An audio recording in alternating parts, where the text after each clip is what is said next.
What up, Cagesiders? It's your boy Sean. This rebooted shit, so hopefully we don't have any technical difficulties. I'm here with Geno, who's in the mood. Hey, Geno. What's up, man? Not much. How are you? I'm pissy. Why? Man. You know, fucking Chris Jericho. You know what I mean? Fucking Chris Jericho. Because, man, I do this thing where you can hear me okay, right? I've been having some troubles with my headset. Nope, sounds fine. I do this thing, where I worry about how I'm perceived on our own site. Mm-hmm. Right? I don't really mind outside of it. And there's always going to be people who, I got a email today, calling me a bunch of names and tell, you're a dumb virgin and a bunch of stuff like this. I don't really mind that stuff because, those people are not worth the time anyway. But I do care what people on the site think. Mm-hmm. So I worry about, this whole, you abuse your powers and all these things and whatever like that. And, we run into that. Well, Jericho, he says that my back of the bus brothers, as he tends to, because he wants so badly to be cool and he's not. And it's an insider thing, apparently. We have no way of knowing this. So when he makes a comment like that, there's a certain, segment of people, and I was one of them who heard it and thought, maybe you don't. What did he mean by that? And he probably was harmless, but I don't know, because I know what I thought of when I heard that, and it's not a good thing, and I'm sure a bunch of other people agree with me. Doesn't mean I'm outraged. Doesn't mean I'm super offended. But if I say, oh man, you probably shouldn't say that on the PG program. Oh, the outrage culture and the PC stuff, and then we do a post on it, and our buddy Dio gets in there and says, if you have to explain why it's not offensive, maybe don't even say it to begin with. Especially here in this setting on a show that in many ways is catered to children. And immediately it's, maybe just don't go getting offended by every little thing. And so I just go in, I shut it down. I said, you know what, we're not going to do this. You don't get to tell people what they are and aren't offended by. And then I get, we're threatening bans for this now. You're going to suppress me now? Are you going to, you're playing into the outrage culture? Let me just lay this out as clear as I can. Okay. It's so funny, the timing of this, because I was watching an episode of Nitro on the network last night, March 31, 1997. Go ahead and take a look if you'd like. There's a great finish to it. Because Six and Kevin Nash take over the announce desk. And Nash cuts this awesome promo, pissed off the NWO because there's problems and whatever and whatnot. And he says, this is for all the Napoleons out there. All the guys who can't get on the adult rides at the theme park because they don't meet the height requirement. The only reason you people breathe is because I allow it. Understand this, Cagesiders. I love so many of you, and it's great, and I love the community we have here. The only reason you comment on this site is because I allow it. I understand maybe you don't like to hear shit like that, and normally I would never say shit like that in the way that I'm saying it now, but I'm tired of this. I'm not suppressing your right to free speech. You have no right. It's a privilege, one that I can revoke anytime I want to. You're here because I'm cool with it. And as soon as I'm not cool with it, you're not here anymore. That's all there is to it. I don't care if you don't like that. And you can pull the crap where you seethe and you go, I'm just going to leave because I don't want to get banned, and the typical response when narcissism is met with a higher power. But understand that I am the higher power, that's just the structure here. Sorry if you don't like it. You don't need to be here. We're trying to create a nice place that we don't have this kind of shit, where you don't get to come in here and tell people what they are and aren't offended by because Jericho says something fucking stupid on Raw. And maybe they shouldn't get offended by it, but it ain't your place to come in here and squash the conversation. And don't tell me I'm squashing the conversation, because I'm telling you not to be that way. Because guess what? Around here, I'm God. That's all there is to it. So you don't like it? Fine. And I'll probably never do this again, because we're getting real close to a point where we do posts like that, and there isn't a comment thread, because I'm sick of this. It's stupid. Because people can't just have a conversation where they go, you were offended by it? Man, I wasn't, but I mean, maybe I can understand where you're coming from. Maybe as the first guy to comment is a black man who sits there and goes, this made me uncomfortable. Maybe you shouldn't be in a rush to tell him why he shouldn't be uncomfortable, Mr. White Guy, Mr. Privileged as fuck. Maybe you should just sit back and shut up and not get in the conversation at all. And then if you want to tell me that I shouldn't suppress that, guess what? That's what I get to do. Word. Raw sucks. The show sucks. What a stupid show this is. Like, that's the other thing, too, is like, so, and I got, you know what I mean? It's like children. They're getting all these emails about, well, this person said this and he said this and I don't like it. And I flagged myself and I did that. And you know what, man? Oh, my God. And if this show was awesome, it would all be worth it. The show sucks. These people are idiots. Not the Cagesiders, although some of you. Sometimes I'm an idiot. Mm-hmm. Raw is a terrible program. There's like 2 good things about this show. But it had like your favorite thing ever on it. What? Becky. Oh, yeah. Yeah, that's true. There you go. A fire promo. Mm-hmm. Channeling all of the babyface fire right into one promo. Just like you, but yours wasn't entirely babyface. But that's all right, because you're the boss, so fuck them. And that's what I'm saying, too, is that's not the point. It's not the point of me trying to sit here and be like, oh, I'm better than you. I'm not. I am not. I'm just a dude. Like, I never abuse my power. I don't even look at it as a power, right? Yeah. But the reality is, the reality is this is all on me. This comes down on my head. We succeed, I get credit. We fail, I get blame. That's how it works when you're the top dude. I'm the top dude. You're run the show. QB. Yep. People in the threads are like, it's up to SB Nation. You know what they do? You complain to them and they send it to me. That's what happens. Oh, yeah. They sometimes I get CC'd, but I'm CC'd. Deal with this. Someone's upset. It's your site. It's up to you. Your discretion. Correct. It's me. That's just just be cool. Just don't think everyone experiences the world the way you do. And again, for people saying, well, yeah, but I'm not the same standard as you on this site. I have to facilitate a good place that we can discuss things and everyone's welcome.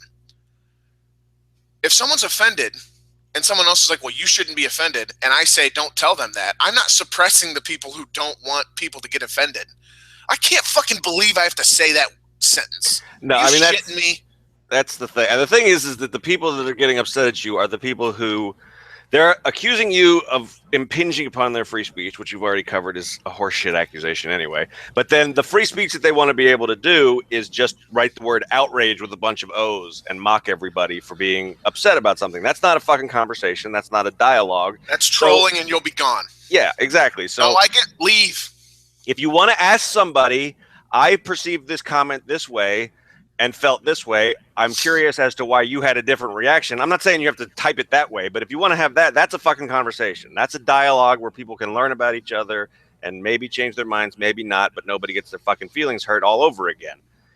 And just mocking somebody for being upset about something and that's, at this point, the outrage culture, the backlash to outrage culture is equally bad as the whatever you want to call it, the social justice warrior stuff or whatever, because people just get upset and then people are upset that somebody's upset and then it just blows over and then we repeat the cycle. Nobody talks about anything. Nobody learns anything. It's just you're entrenched and everybody else is wrong and fuck that.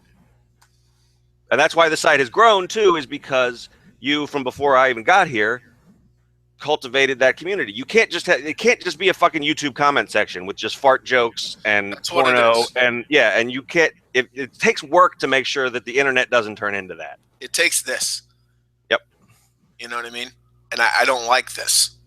Yeah. This is the worst part of the job.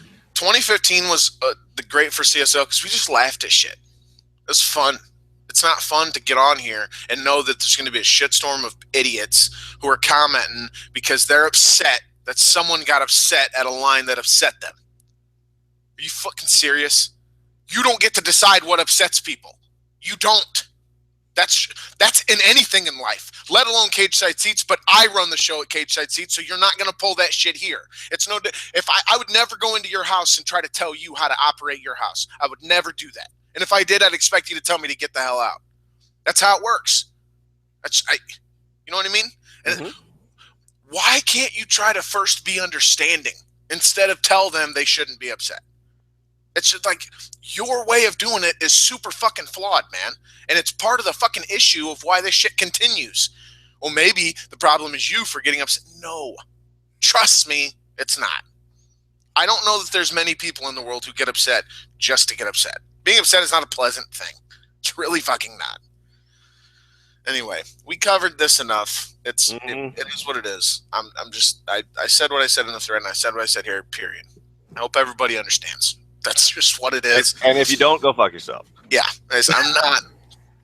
I'm not trying to, I'm Mr., I'm the top guy, and everyone listen to me. That ain't even how it is. And most of you understand that. I'm not that guy.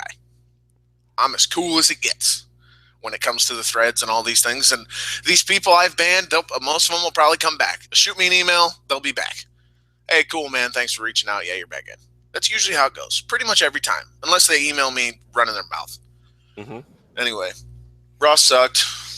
And yet only a C- though. So yeah, well, it's because Brock was back. And great Brock form.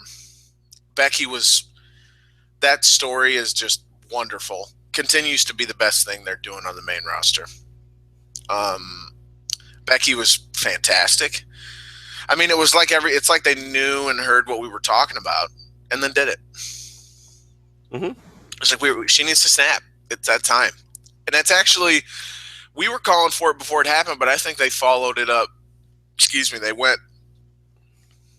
waited for the actual right moment where it was like Charlotte had fucked her around quite a bit, and she kind of put up with it, whatever, and then they progressed it to where it was like, okay, well, she kind of played the game like Charlotte did, and Charlotte hated that and turned on her, and then she got a title match, and then that's when she got screwed again, and that's when she finally snapped. When it was like, okay, you stab me in the back, and that's one thing, but you stab me in the back and you cost me the title.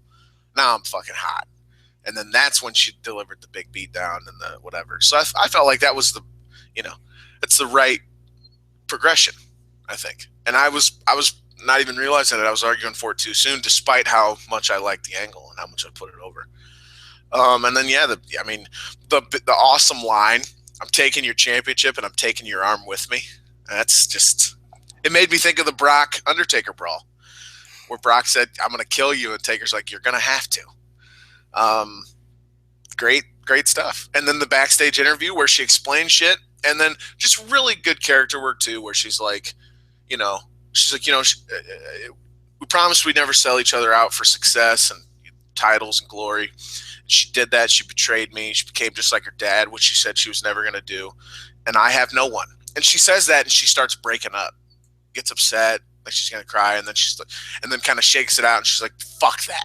You know what I mean? Like, I'm pissed, and I'm going to take her fucking title, and it's rightfully mine. I beat her. And yeah, I thought it was wonderful.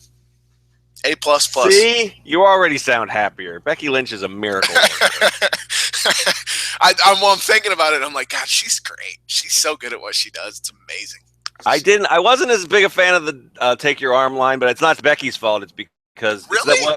It's not as good for me as the Brock Lesnar thing, because the Brock Taker thing, because that was a back and forth. Right. And that's part of the problem with this feud. I mean, I think Charlotte's doing a lot better with it, but she's still, it's not a match of equal talents, unfortunately, in terms of what they can do in the broader sense of pro wrestling performance. So but that doesn't mean it's not the best thing on the show by a long shot right now. So, but this was awesome, but I feel like the Brock stuff is good because that's never bad, but I don't know. That's a great way to put it. It was good because it's never bad. I joked about it I think at some point they're going to have to start recycling the ways to get Brock to just destroy everything in sight. But so far they haven't run out of new ways to do it. And even when they start recycling it, I'm still going to love it because watching Brock throw everything in sight around is fucking entertaining as hell. Yeah. So that's good. But I don't know. The Roman story is weird. I'm going to give him time to play it out, but I'm not. It confuses me. But I also like things. I like the Kalisto win. We're bouncing all around, aren't we? I know. I'm just trying to get us back on track. We were so angry for a second. So. I know, I hate it. Kalisto win was good, I thought, and I'm digging the Ambrose Owens feud actually. Other than that, I'm with you. Shit show. So I give it a few more I give it a few more things that I liked than you did, but it was all extremes. It was either stuff I really, really liked, or it was stuff I wanted to fucking turn the television off for. There was nothing in the middle. Exactly. It was, this is fantastic and I want more, or it was, oh my God, there's a great football game happening and I'm watching this. Yeah, man. You know what I love about Brock? I said everything I need to say about Becky and Charlotte. Let me say this about Charlotte to wrap that up. I agree with you in the sense that she doesn't have the range, I think is what you were looking for there. Mm-hmm. And I dig that. But it works perfectly for what they're doing. Yeah. How she is in this story. Like, Rick got on the mic. Man, what a perfect little thing they did here. Again, character works everything. That's why I was such a big Sting fan. I wrote a Mark post about Sting about character work yesterday. He gets in the ring and he goes, "What are you doing?" She's in no condition to perform. And as soon as he says this, she collapses on one of her legs. Oh yeah. Oh no. Yep. It's my leg. My leg's all fucked up. And this was so brilliantly timed.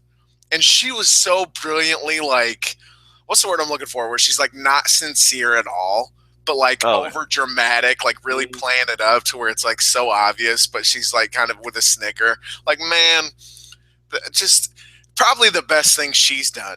So it feels like the story kind of came together and they let the characters they've been developing week after week, and everything we've reached a point where everyone's kind of at their best as far as this story's concerned. Charlotte's never been as good as she was, last night doing that, and even in the small amount of time they featured her. Becky's never been as good as just coming and laying a beat down and delivering a really memorable line on the way out and then cutting a fucking fire babyface promo in the back. I mean, they're just, everything's set up really well for, a conclusion here soon, which again is going to be Becky losing. And that's okay because, the hope is that they don't forget that. They don't forget this story once they move away into something new. Well, I don't know if that's where they can conclude it, but because maybe everybody's hurt. I don't know. Nikki's I think you're right. I mean, I would say, they do. I agree with you. We got to give WWE a lot of credit here. I think because they noticed what was wrong with the story where they were pushing Charlotte by herself as a babyface, and they course corrected. And so they've written the fact that Charlotte is kind of green as a performer into the storyline. Like you said, she's learning from her dad. So yeah, I don't mean to knock it. I just wouldn't. I mean, that Taker Lesnar exchange is an all-time great exchange. So it's not in that stratosphere for me, but there's some cool. Mark analysis for me on my end. I'm a big Becky fan. No, we didn't notice. She's all right. Yeah. But yeah, so and WWE deserves a lot of credit. And I don't know, I might even do a post where it's hey, as much shit as we gave them for the Divas Revolution and all that nonsense, and they deserved every single second of that. They deserve as much credit for telling this story and not being swayed by ridiculous crowd chants that something's boring, or people were chanting for Becky, and it's not getting over, I don't think, to the level that they would like it to. It's certainly not NXT level, let's headline pay-per-view with it, but they're on the right track. Maybe one day. I feel a lot better about how they are handling this, because the story's wonderful and the characters are developing like they should, and the story, they're acting as they're reacting like you would expect normal people to react within a story, and that's more than can be said about even the main event people. Yeah. I mean, your biggest concern is they do have to figure out. I mean, they might have to look into calling up Asuka or something, because I mean, because this could be the kind of feud down the road that you could main event a pay-per-view with if you call back to this and it's finally Becky's chance to go over. I mean, that's what Bayley Sasha 1 was. but you got to have meaningful shit going on in between. And a feud against Tamina isn't going to cut it. So, well, and it's a strange thing too. And I'm giving them credit for how they're doing the Becky Charlotte thing, but I'm also going to criticize them because nobody gives a shit about Titus O'Neil versus Stardust, and yet they're getting all this time to continue. People don't even care about that on YouTube. I mean, their segments on YouTube are constantly the lowest rated, right there with the Divas stuff. So why wouldn't you then give Divas another match give them another story and let them play it out in the time slot you would have given those two, and so you can build someone up as the next challenger. You need to have other people doing things. That's another thing that NXT does. There's a lot of different stories going on with women, so that when it comes time for someone to be slotted into the next spot, as is inevitable, excuse me, you'll have someone who actually belongs there, or the audience is familiar with and comfortable with. Okay, that makes sense for them to slot like that. People are saying Sasha Banks. How does that make any sense? She's not been around. She may be injured. She's a heel. There's no time to turn her. There's no time. You know what I mean? There's a lot of things that need to be accounted for before they can go into that and have it be satisfactory to us as viewers who have paid attention. Right. So yeah, and, I mean that's a real concern here, and that's the way they do the tag division, and the way they used to do the secondary belts was just that they would never build anybody up, and then all of a sudden they'd get a couple of non-title wins, and then that was the build. And they may think they're going to do the exact same thing here, which is going to derail some of their momentum. But yeah. As for Brock, I still have, and anyone who follows the Twitter knows this, I still have that very visceral reaction when his music hits. And he walks out of, oh shit, Brock's here, no one's safe. Mm-hmm. Like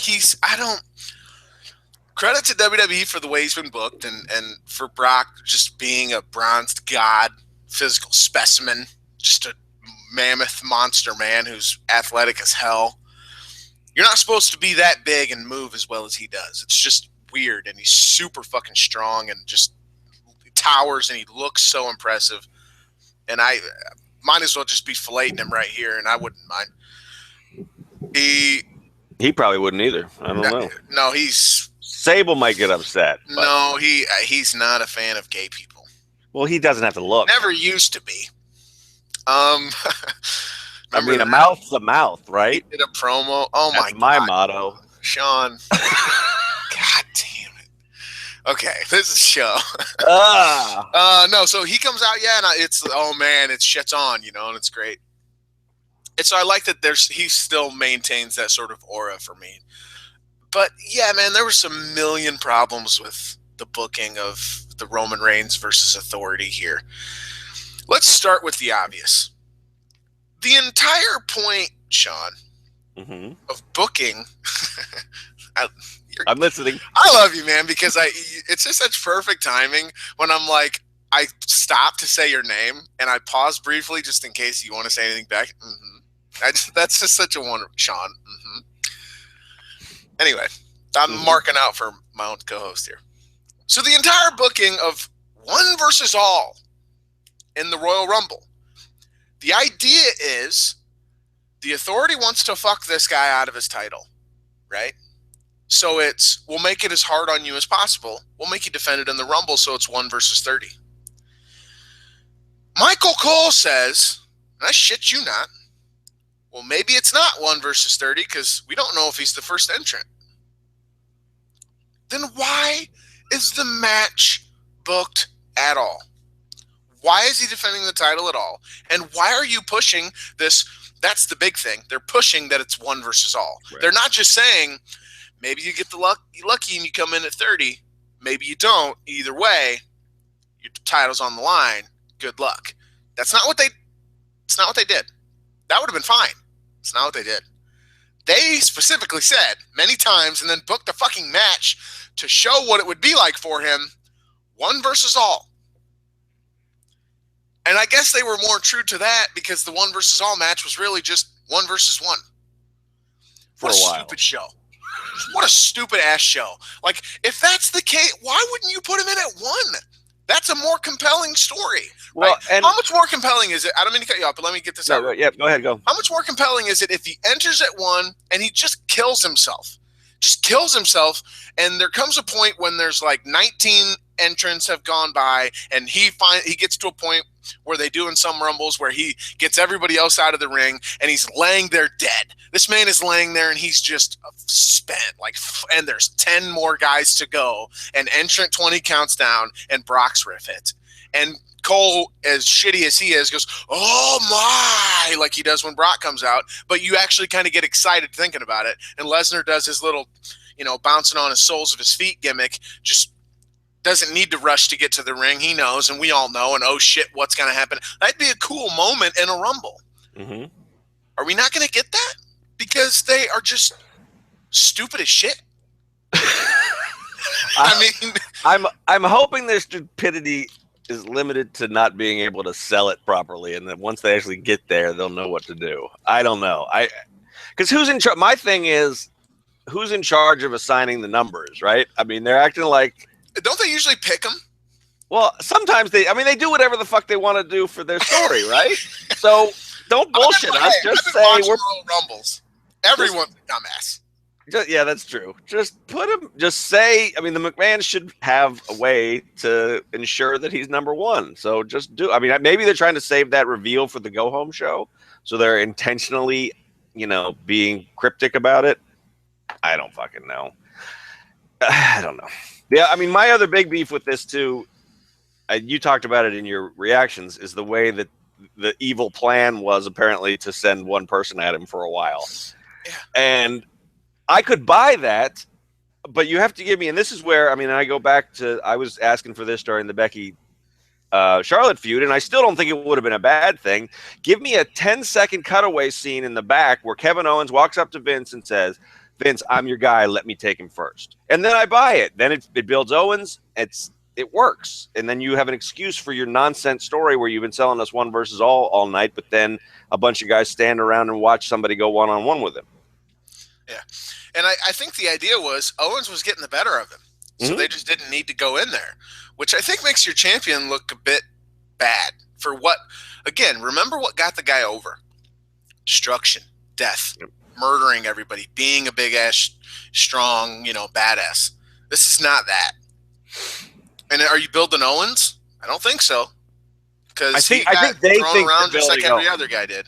I think they think they're building Owens. This is one of those cases where I think they think the fact that they left Owens in there to face Reigns and then to take a suplex from Brock means that in their eyes they're elevating him. And maybe that'll be the case, but again, we talked about this. The right booking, to progress the story that they've been building, was to do a match where if you lose, you enter 1, and then you win, you get whatever that's what it could have been. If you win, you get the pick of the draw. Yeah. So maybe you still get 1, but maybe you get something else. You at least have a chance. You're coming in at number 1. And that would have been stakes that make sense for the story. Instead, we're going to beat you down until you have nothing left in you, and that's it. And then their big plan was Dr. Evil-esque. That's Vince at this point. He's Dr. Evil. He's entertaining as hell, but he's fucking wildly incompetent. Well, he always has been, really. But it's a 1 versus all match, and I'm going to throw Kevin Owens in and turn around and assume it all went to plan. What? That's basically what. And it's like, and then he sends the jobbers in, and then But then too it's like this was no good for anybody because what they showed was Reigns can't beat everybody. Okay, we know this. But Brock can. But and he's a spoiler. What a stupid show.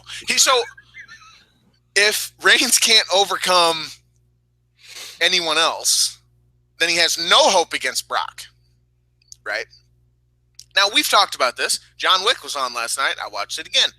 At some point, you will be overcome because I don't care who you are. If 40 dudes are coming at you, you're a man. Your muscles fatigue, whatever. Can't be sharp all the time. You get tired. Fine. But the idea here, I think, was to create underdog Reigns all over again, where we're not sure if he wins. Right. We don't want underdog Reigns. Lesnar could work as just two Rams, and they're going head to head. That's what the Mania match was. That was one of the key things that started the turnaround from a lot of fans on Roman. You know back what, into though? liking him. And how'd they build that? A tug of war. What a stupid. I've blocked that so far out of my memory. I can't even. Well, this is what I was alluding to before. This is my problem with this finish. As much as I was sitting there, this is one of the only things that made me like turn the volume back on Raw from the football game. That's a shoot, Cageside. I did not want to watch fucking Raw last night. Was Brock. So I mean, I loved it, but they can't make up their fucking minds whether they want Roman to be Daniel Bryan, John Cena, or Brock Lesnar. They try to have the best of all three, and it ends up they're throwing everything at the wall, and they would be better, I think, to pick one or pick two of them and stick to it. It's like you can't be Brock Lesnar and Daniel Bryan. Remember they did it with Brock once, with Kane and Rollins and them, and they never did it again? Nope. Yeah, there was that period last summer? Was that how they wrote it? Before Battleground, yeah. Before Battleground. Yeah, when he did that's what Taker never did. Yeah, that was the only time, and everybody went, "What?" And they never did it again. Yep. Please don't do this again. It's forgetting what got the guy over. Yep. And I understand, and then, and there are only so many stories you can tell with a guy like that, and I get that, but you're doing it with Brock. I mean, you've shown that you know how to do this. And Reigns is no Brock, certainly, but I just don't think, you don't need to establish that he's an underdog.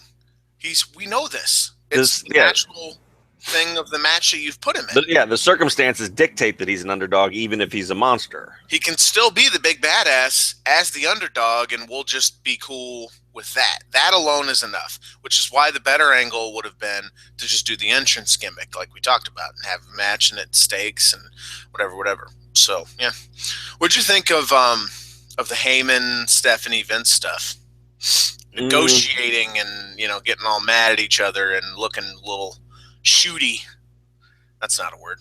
Yeah, it's sort of, yeah. I mean, well, it's a throwback to the awesome Heyman promo from the aughts, but the amount of McMahon's on the show still doesn't exactly sit right with me. Bit much. I don't need. We know you guys are already over. You're not going to be less over. You're always over by virtue of your music and your name. They got the cops over. Stephanie singing Vince's theme was pretty great. Stephanie does. So I will say I'm not as excited about Stephanie as I was like last year at this time. I think she, like Vince, works better in small doses, and we've been getting a lot of her. But she still has moments where she just nails it. Just perfect little nonsense. She grew up in the business, and you can tell. Yep. So, yeah, I didn't need this. I thought they kind of wasted Heyman last night. I mean, he didn't do anything interesting, really. Well, there's only so much he can do. Yeah, with the draw with Heyman, it's like you want to see Brock come out and wreck shit, and you want to see Heyman cut at least a 2-minute promo where he, pretends to rap about being Jewish or something. I mean, his usual thing. Well, he's an advocate for Brock, and he was advocating and negotiating, potentially getting him in the main event of WrestleMania without having to do the Rumble. He failed, and now Brock's pissed off. It's a good story. Simple. I like that. That's fine. The wider story is still intact and solid. It's just the execution of everything in between. It's just bad. Well, that's WWE's modus operandi, right? I mean, they don't do in between well. It's just like, and I agree with Hanstock's argument about the Cena injury, which has happened since we last talked, so we could touch on that too. The what? The Cena injury. Oh, yeah. Rather than this stupid show. I forget what I was going to say now. Oh, is it? Yeah, they'll save Mania. I have no doubt about that, but getting there might be fucking horrible. They do the big stuff great. It's like we were talking about with Sting. Another thing we can talk about is this is the best thing for him because they're probably going to fuck him in every little story they try to put him in. But when they go into legend building mode and they make that video and they're going to put on the song and dance in Arlington for his induction, he's going to look like $10 billion as he should. When they don't have to worry about the other side, they're really good. When they do, they get lost. They can deliver spectacle. It's the day-to-day that they can't do. Yeah. It's how do I make myself look good, but also make them look good and make no one look bad. You can't do that. Someone has to look bad. Someone has to be, someone has to be doing the fucking and someone has to be getting fucked. Well, Vince does look wildly incompetent. I wondered how you'd respond to that. Well, I had to consider it. Sometimes you're such an old man school teacher type. Well, it's me. That's a shoot too, Cagesiders. I'm old. What else? I mean, you want to talk about Jericho in general? Nope. He just sucks. I mean, he did what he was sent out there to do, though. He got the heels booed and he got cheered, and I mean, it's basic, but it seems to work. Now, do you mean basic in the literal sense or basic in the slang sense? Probably both. I mean, because I'm not entirely sure what it means in the slang sense. I think it means kind of the same person thing. On earth is what it is. Yeah, well, you're not a trap queen, so. Right. Someone will come in and tell us. So, that's what I put in the reactions was, I understand that not every part of the show is for me. I think he's in that place now because there are a lot of people, and looking at Twitter, and it's typically the fans of his, and those are the people I've had the worst experiences with are people who are fans of someone that we've written negatively about. Like you wrote the Team Bad entrance music thing. Mm-hmm. Naomi fans just all over the Cageside Twitter. But there are a lot of people who think he's funny, who think it's great that he says Rudy Tooty Booty, who whatever. And so it's like, I can tell them in my jokey way that their opinions are bad. But they're not. If that's what you enjoy, that's great. I don't. And I don't think that it's gonna go anywhere meaningful or do anything that's all that entertaining for me. And that's all I can do as a fan, and that's what this is. We're fans and we talk about it as fans. Well, you like the trombone murder and the fallout, right? The goofy poster. I thought that was slick, but I thought it had nothing to do with Jericho. They could do that with literally anyone else. And Jericho's just again, he's like the embarrassing uncle that you apologize to your friends for when they, or you're like, if your dad was a fuck up and your friends came over and he like tried to be really cool with all your buddies, but he's an old man and he's not cool at all. And like you finally get out of the house and you're like, guys, I'm fucking so sorry for that dude. Like, wow, what a douche. Like he's that guy. But your friends always think like, well, it wasn't that bad. It's always worse for you than it is for your friends. So just don't think of Jericho as your dad. He's just a wacky old guy, and that's all. Are you Jericho? Is that what it is here? That's why I'm a little bit defensive with people tweeting me last night, like, do all 40-year-olds dress like that, Sean? Are people tweeting you? Yes. Here's the secret. When you get that old, you don't give a shit anymore. So you dress however the fuck you want to dress, and fuck you. And especially, and I'm just an asshole on the internet. Chris Jericho is a millionaire who can do whatever the fuck he wants. So he's really not hurt by your jokes about his scarf. I mean, I think he looks ludicrous. I wish he would put a fucking shirt on, but I don't, whatever. Old people are great. They're going to die soon. They don't care. I know, exactly. We don't care. And everybody who is ever going to sleep with us either already has or they're already stuck. They're stuck with still having to do it. So we're not trying to impress anybody anymore. Yeah. You've reached a point of max understanding of the world around you, and you've decided you don't give a shit with the universe. Exactly. Yes. You have that good, like bad, period, and ugly. You have that period where you're like, you're learning. You think you get to the period where you think you know everything, and then you get to the period where you realize you don't know shit, and then the next period where you're like, you're learning more and more how little you ever knew and reevaluating everything, and then you get to the period where you're like, you're kind of starting to get it, and maybe you're getting your life together, but you still kind of feel like you need an adult. And then you get to and it's like crashing, I imagine, when you get to your point where you're like, all right, I think I got this figured out. You know what? This fucking sucks. Fuck everybody. Like, is that about right? I wouldn't put it exactly like that, but you get to a point where it is what it fucking is, and you stop fighting. And but if you know what? If you don't get to that point, then you're like a Donald Trump supporter or something. Those are the people that just stay angry, and I really don't understand them. It's just like, you've had a good life, just roll with it now. That's my life philosophy. Yeah. You know, you are what you are, but I mean, you're doing stuff like this, and this is a great gig, right? Like, yeah, no, I'm not complaining. I mean, I love my life. Yeah, I mean, there are things that I would change, but fuck, it could be a lot worse. It has been a lot worse in the past. It probably will be again, and I'll deal with that too. That's why I love me some Dave Bautista. I don't believe in those people who are like, I have no regrets. Then you're not human, you weirdo. Oh, yeah. I have a shitload of regrets. So, like, would you change anything if you could? Literally everything.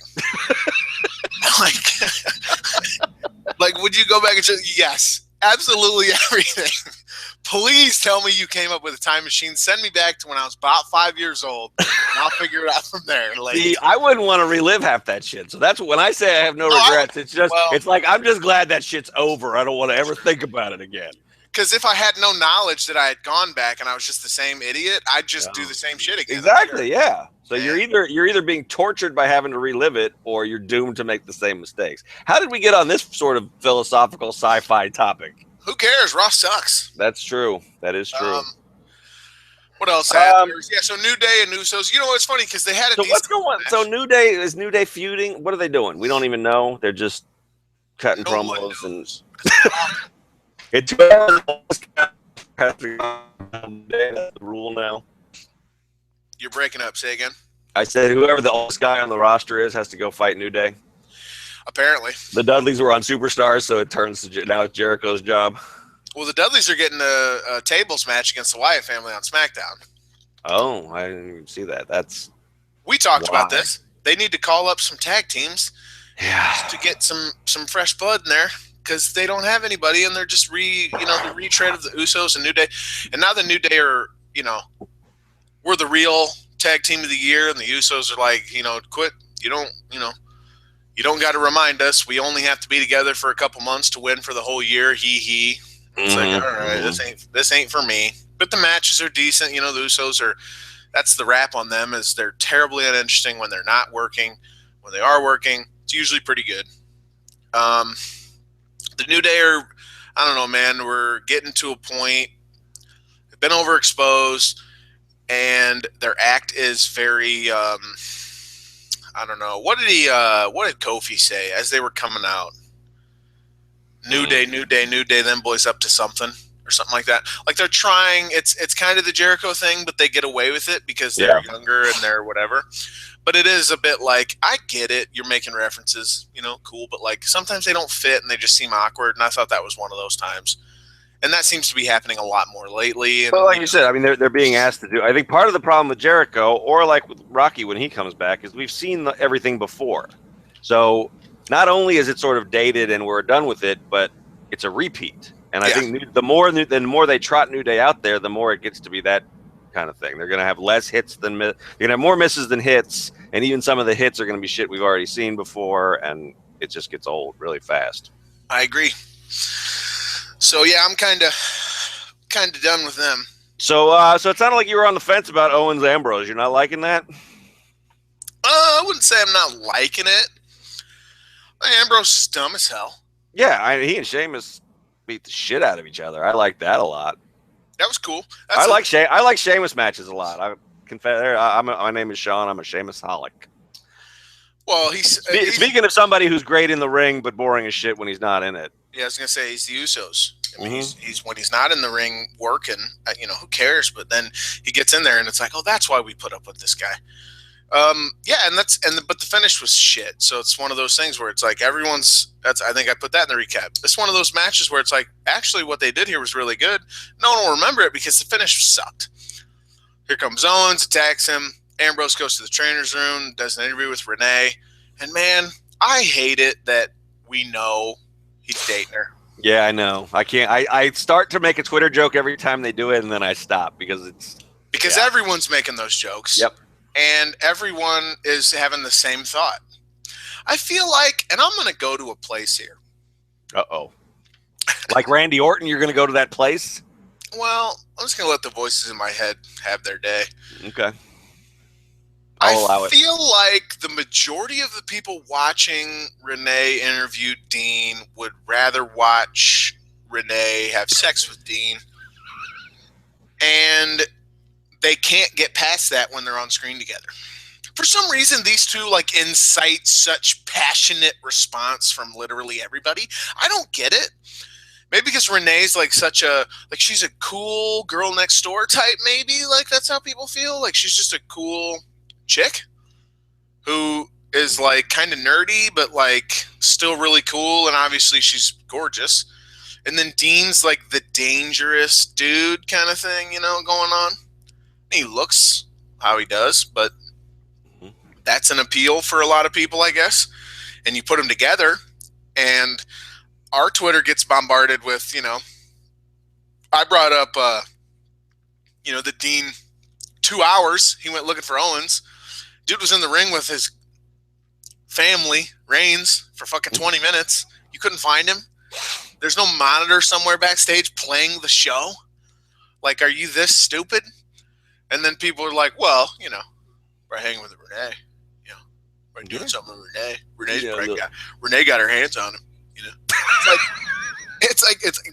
These people would much rather, instead of watching Raw, just a 3-hour porn of Renee and Dean Ambrose. So it's like, I wish we didn't know what we knew already, and people were dying to know that they're together. And I guess that's part of it is because people wanted confirmation for so long, and then they got it. So it's. I will admit, like you though, I too, I see him and I'm like. Exactly. I mean, that's, you're here, you're ranting, and I'm thinking, yeah, I would watch that. That'd be way better than Raw. It would be and I wouldn't even mind if it was 3 hours like Raw. I'll critique the camera angles. Yeah, I don't know. I mean, because I also had a moment on Saturday night during the fucking god awful Steelers Bengals game where I think Renee like tweeted out like a picture of like a watercolor plant she had painted or something. And I was thinking, hey, they're just like me because Mrs. Bruder is not, she disappears if the Steelers are on. She doesn't want any part of me. So I guess they're very relatable. In addition to being just sexy people, we can all sort of see ourselves in that, especially for dudes, I think. Like he's a crazy fuck up and he still managed to pull this cool, smart, beautiful woman. The characters are. That's the problem with it, is we don't know the people. True, but we can say we know Renee because she's at her own website and she's very open and she kind of, puts herself out there enough that you can feel like this is probably how she is all the time. Not him. I won't say we know them, but we do have enough like anecdotes from people who travel with him. I mean, we know he's a weird dude. I mean, Hansdock talked about interviewing him at SummerSlam or whatever. He's just different. It's like Foley called him whenever they met. He's a different breed of cat. Okay, I don't know. I think he's just a weird dude. I'm not saying he's not a weird dude. I mean, I'm not saying I know him. I'm just saying I get a sense of the fact that he walks to the beat of his own drummer kind of. You know what though? I guess it's we wear many masks in our lives. We develop many personas in our lives. We're not, as much as everyone says, be true to yourself and all this. And, you are a very particular person here, and then you're a very different person with your wife, and then you're a different person at your other job, and you're a different person with your friends. So you're many people.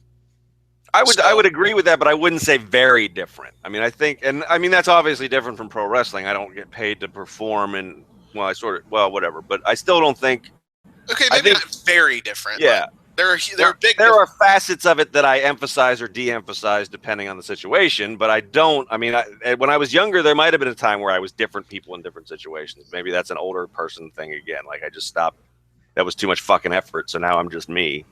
Well, and it's not even like a you thing. It's a human thing. Oh, I agree. Yeah, I know. But I do think that people evolve and do it more or less at different points in their lives, depending on situations and blah, blah, blah. I don't know. Sure. I wouldn't say I know the guy, but I feel like we could probably put together a fairly decent like personality sketch of what that guy's probably like. Yeah. Maybe I'm being, I don't know. What's funny is it doesn't work on WWE. Yeah. Not for me.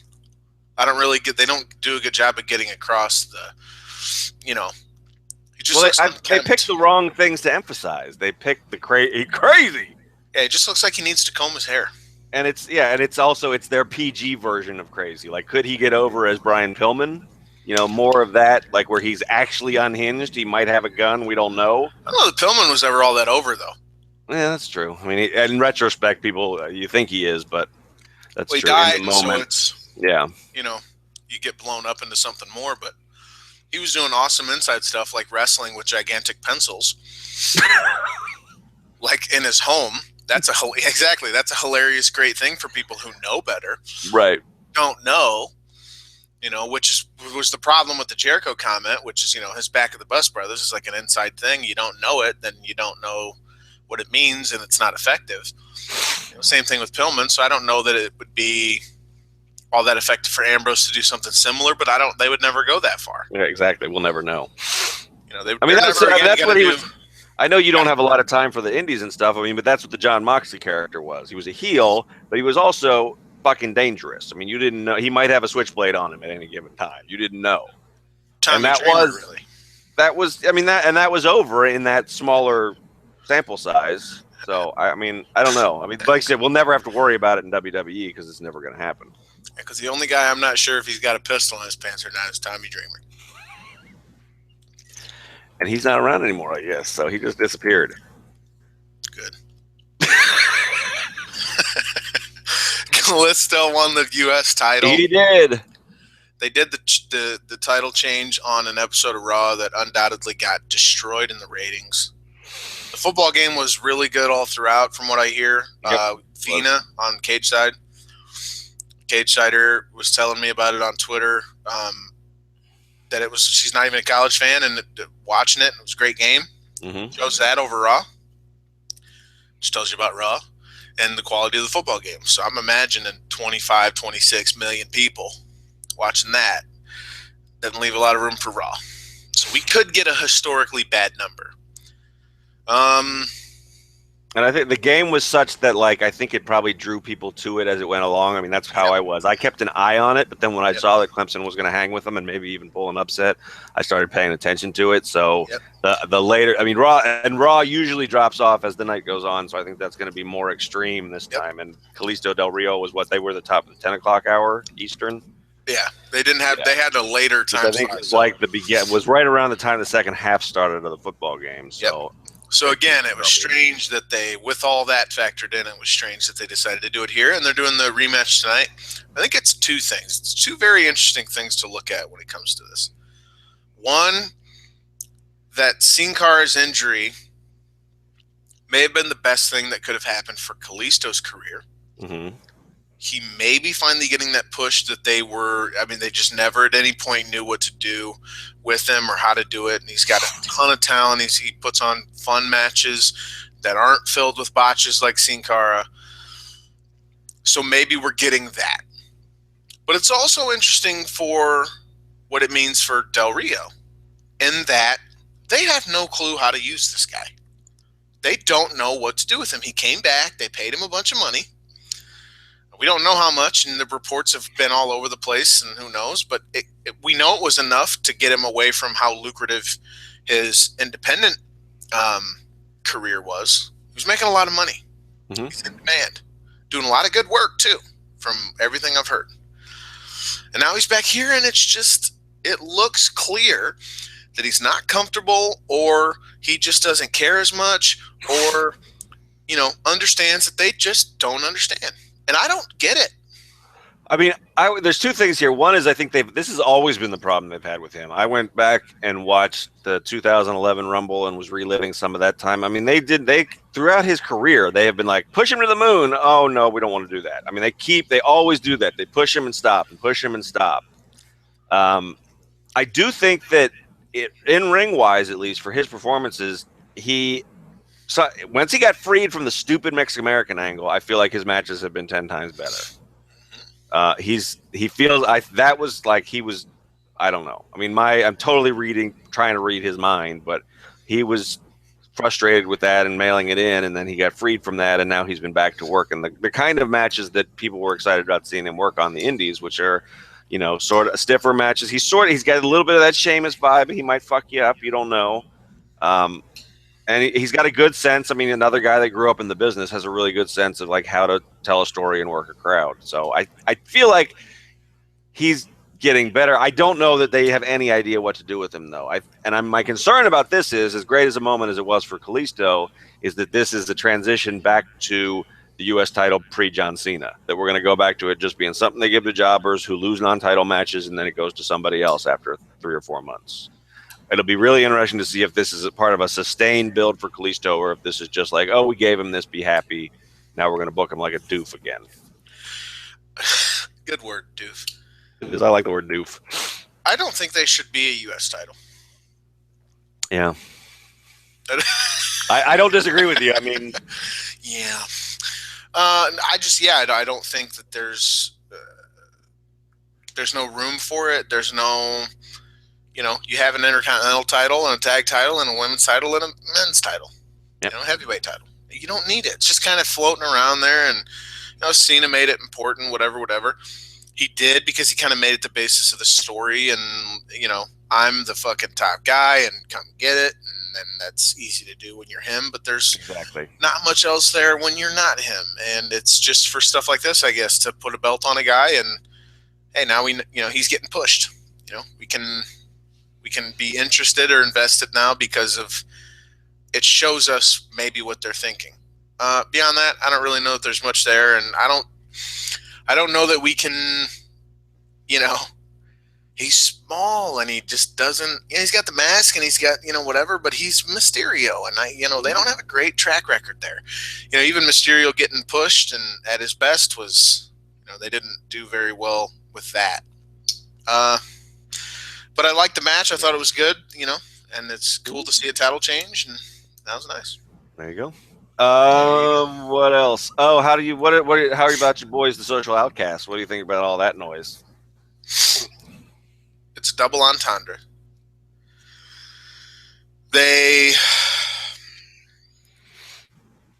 Whatever. That was my reaction last week. See? Who cares?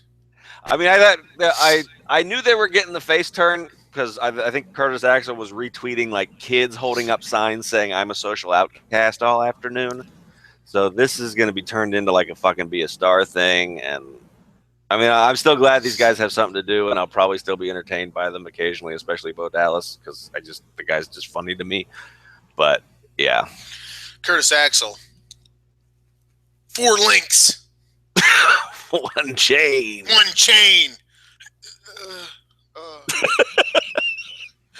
Well, this is the man who gave us the genesis of McGillicuddy.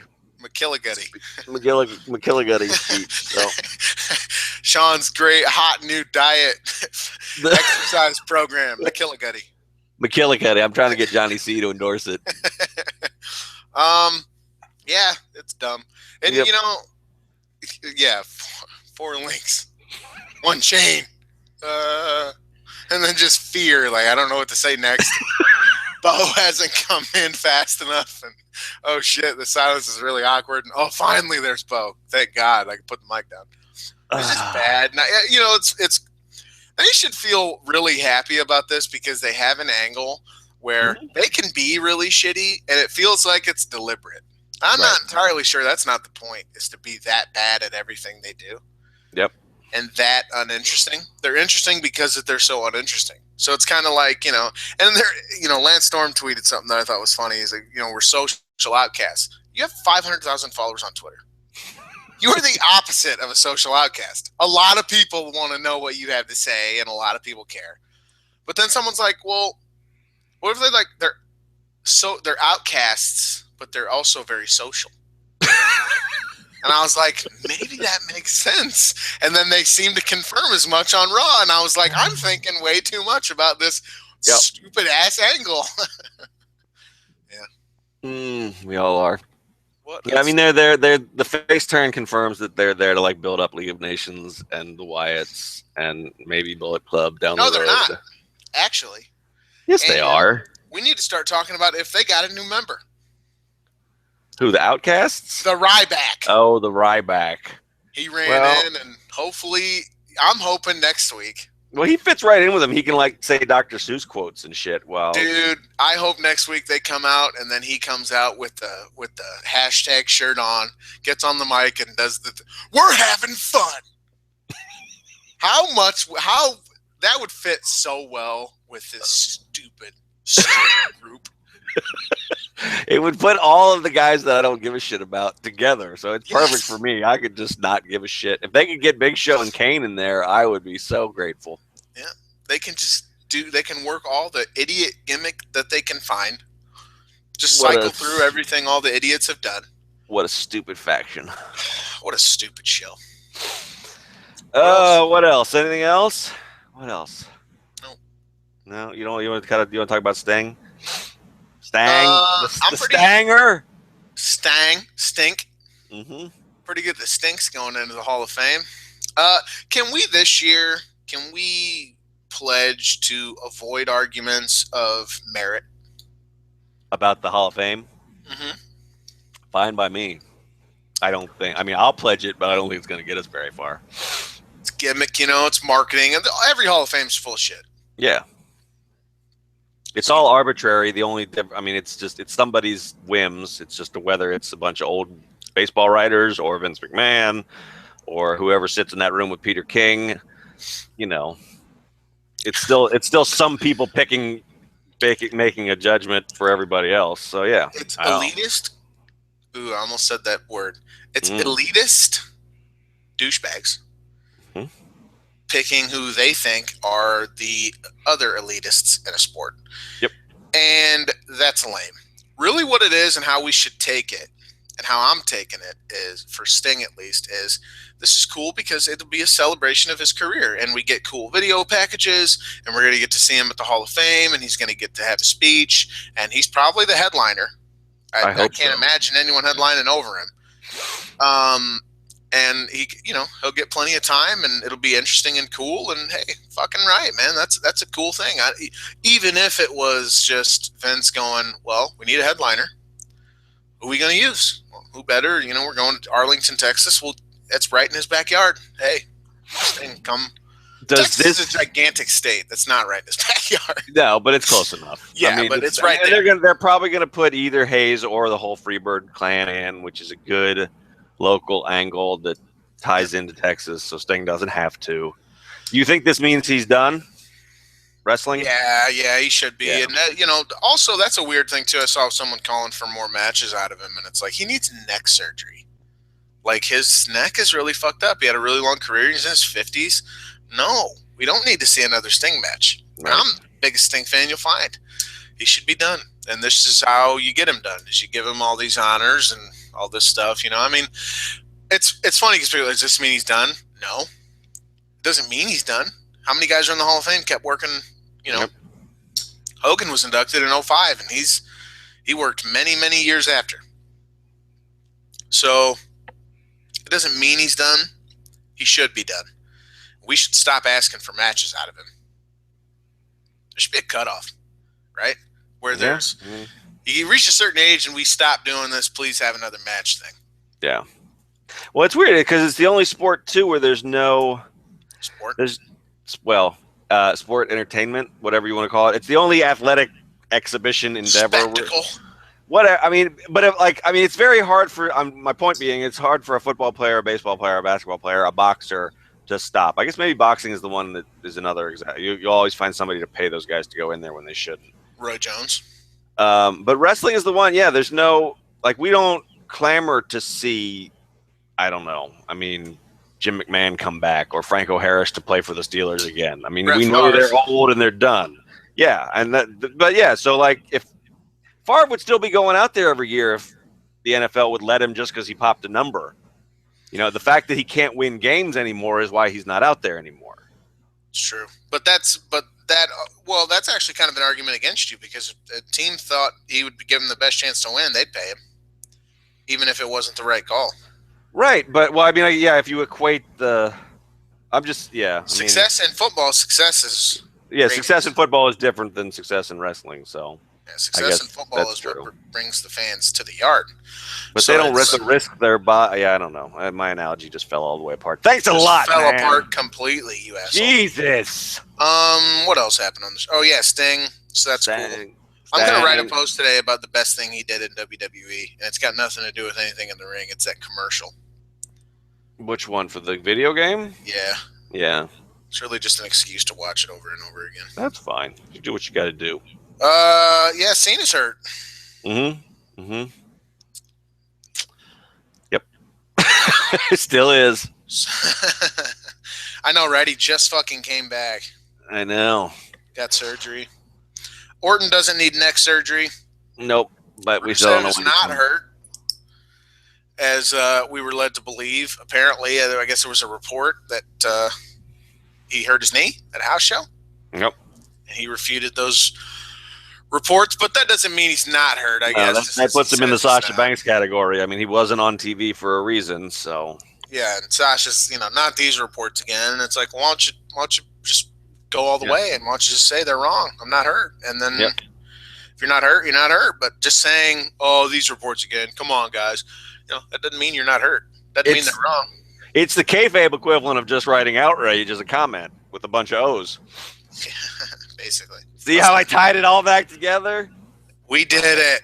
We pulled it off. The big bucks, everybody. Is that enough to get us out of here? Let's get out of here.